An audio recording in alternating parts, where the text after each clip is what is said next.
Bismillahirrahmanirrahim. Assalamu alaikum wa rahmatullahi wa barakatuh. This is your brother in Al Islam and your brother in humanity, Brother Charles Shabazz of Shabazz Islamic Ministries. As I was telling you guys, I was going to do a special for you. Today is October 31st, and in the Christian world, it is Halloween. So I was going to take time to pretty much break down what Halloween is in case for those who may not know. Um, a lot of people think that, Halloween is about dressing up in costumes, um, having kids go trick or treating, stuff like that. But let me share with you what Halloween is about, according to Wikipedia at least.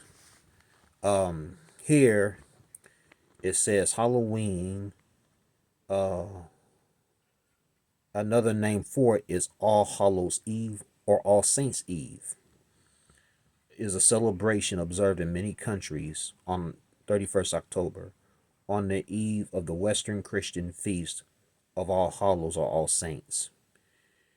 It begins the observance of All Hallow Tide, the time in the liturgical year dedicated to remembering the dead, including saints, hallows, martyrs, and all the faithful departed.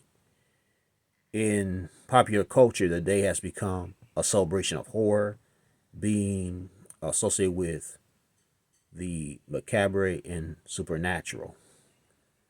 Um, so according to here, actually, Halloween is actually a Christian holiday, or it's the eve of the celebration of saints, which obviously this is something that was observed and practiced in the Roman Catholic Church and even the Protestant churches afterwards. Um, so in this and the celebration of the saints actually started in the fourth century. So this was long after Isa alayhi salam had ascended to Jannah. So these observances, just like all your other observances in the Christian world, like Easter and Christmas, none of these holidays have nothing to do with Isa alayhi salam, um, or Yeshua, or so-called Jesus Christ, peace be upon him. These are things that he never observed. But let's go further into it. So let's go into the history.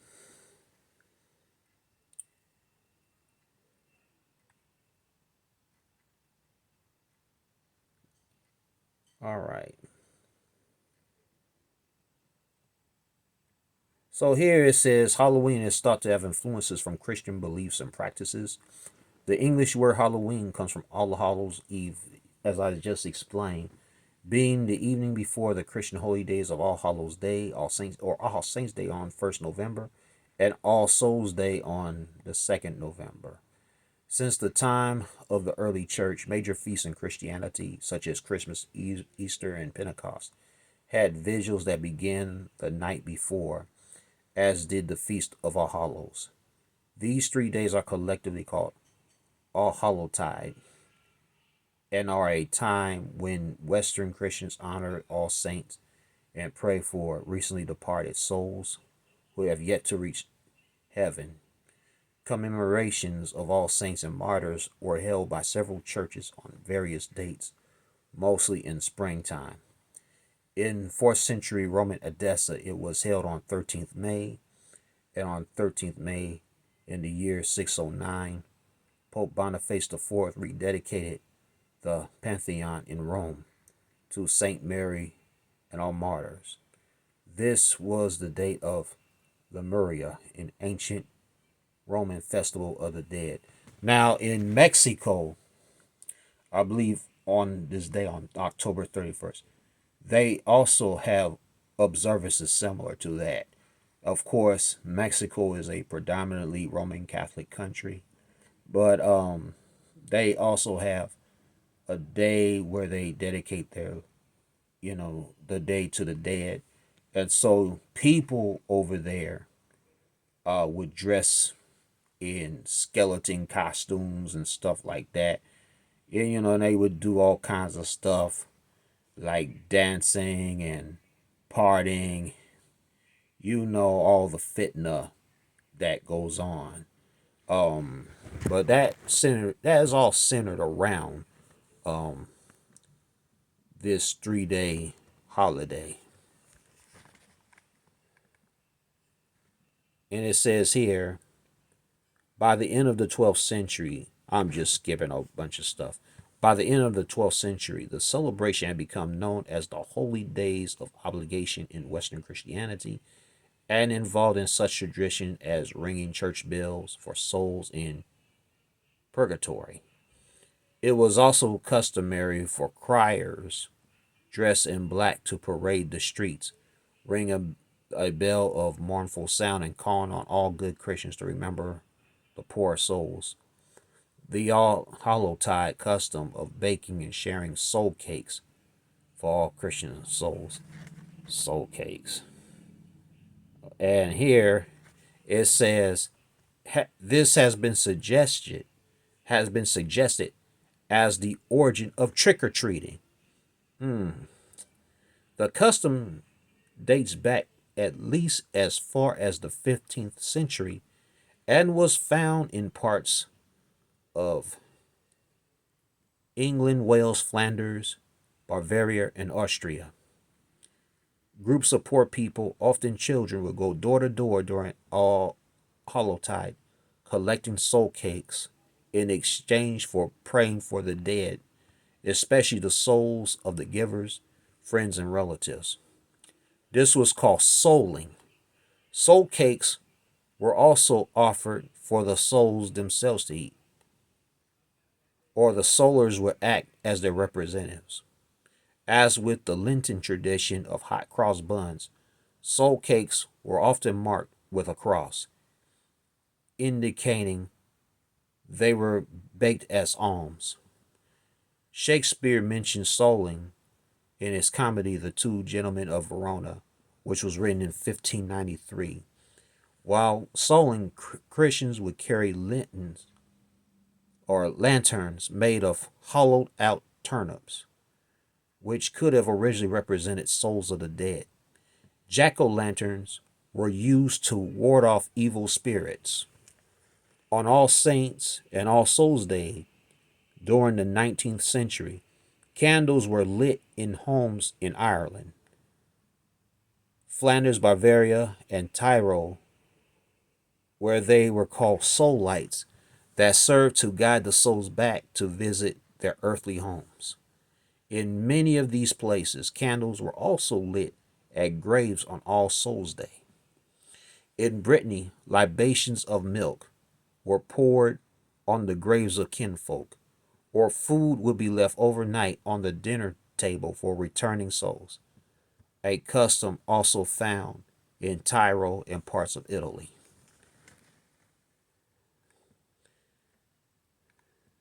So I'll go here, and here I'm skipping to a section where the topic is called Gaelic folk influence. Today's Halloween customs are thought to have been influenced by folk customs and beliefs from Celtic speaking countries, some of which are believed to have pagan roots. Jack Santino, a folklorist, writes that there was throughout Ireland an uneasy truce existing between customs and beliefs associated with Christianity and those associated with religions that were Irish before Christianity arrived. The origins of Halloween customs are typically linked to Gaelic festival of Samhain. Samhain is one of the quarter days in the medieval Gallic calendar and has been celebrated on 31st October to 1st November in Ireland, Scotland, and the Isle of Man.